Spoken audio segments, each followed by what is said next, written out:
Hey guys, it's Roscoe, and on Space Coach today we're going to talk about Vice-Admiral Holdo's spread in The Last Jedi. Obviously there is no Holdo action figure out at the moment, so we're not joined by anyone. Here is her spread, and it's quite a nice one too. Obviously on this page we see her officers and that sort of thing. We see her jewellery and her gun, and there she is in all her purple-haired glory. So let's see what it says about her.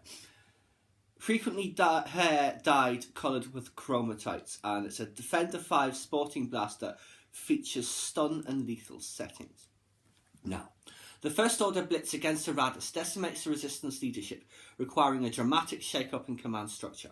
Vice-Admiral Holdo, the highest ranking officer still able to command, transfers from the Ninka, that was the one that looks like the Corellian Corvette with the bits at the side, to take the reins of the remnant fleet. Her words of confidence are met with scepticism, however, by a crew who are mostly strangers to her command.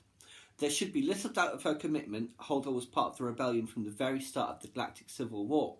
She has known Leia Organa since their teenage years, when they both served as part of the apprentice legislature in the Imperial Senate. Nonetheless, some silently feel Holdo has a lot to prove. A striking appearance. Holdo doesn't wear the combat khakis and camouflage kit most often spotted in Resistance bases. Instead, her dyed hair and eye-catching clothing show her fierce devotion to her homeworld of Gatalenta and its independent spirit. Gatalenta is known across the galaxy for its poetry and the tranquility and compassion of its inhabitants, and as it mentions in the later novel, the fact that they all wear red cloaks, and that's about the only bit of colouring that they have.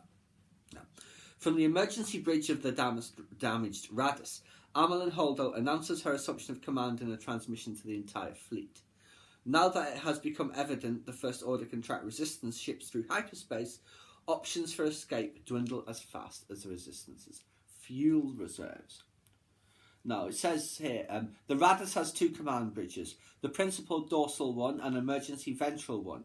It's from the latter that Holdo commands. Holdo keeps most of her command staff on the Ninka until depleting her fuel reserves forces her to evacuate its crew to the Raddus. Vice-Admiral Holdo has a loyal command staff of hand-picked officers. The influx of these strangers adds to the already tense atmosphere aboard the Resistance flagship, with one person in particular. Now, it's some bridge guards here. Sergeant Durham Boyce, that is this guy here, looking pretty tough and mean. You wouldn't want to go up against him. It says, with the Resistance chased out of its base, all personnel are now trapped in spacebound vessels. Faced with this claustrophobic situation, ground troops have been redeployed as extra shipboard security. Tensions continue to rise as events turn increasingly dire, and these guards stand vigilant should there be any breakdown of order. Now, this lady here, who's kind of like her second in command, and she has a role in the film throughout for the most part. I'm not sure she survives all the way to the end. I think she does. And her name is Commander Lama Daisy. She comes from a career military family entrusted with the protection of sovereign space in the Warlenta system. The demilitarization of the New Republic had little effect on her home, though her father was one of the loudest to question such a short-sighted decision. When an opportunity for her to join the Resistance arose, Daisy's family gave their blessing for the greater good. Now, follow on to that. It says here, when Warlenta refused to join the New Republic, its independent culture made an impression on then-Senator Leia Organa. After founding the Resistance, Leia visited the world and personally recruited Daisy. Now, some of her jewellery here. These are her bracelets. What are they? It's just generic jewellery. Gatalentan bracelets trace local star constellation patterns. The rings on her tiara, which I didn't even notice her wearing, trace the pattern of Gatalenta's suns. Multiple suns. Yes, indeed. So, yes, that is about it. What did you think of Admiral Holdo? I know she's caused quite a lot of controversy. Excuse me. Certainly her conflict with Poe, which all seemed to be very unnecessary, and not telling anybody what her plan was. I enjoyed her character for the most part, but she could easily have been replaced by, say, Admiral Akbar, and you would never even have known it. Yes. So, excuse me. So, yes, I enjoyed her, but it's like the film, you know. I liked a lot of it, some of it was nah.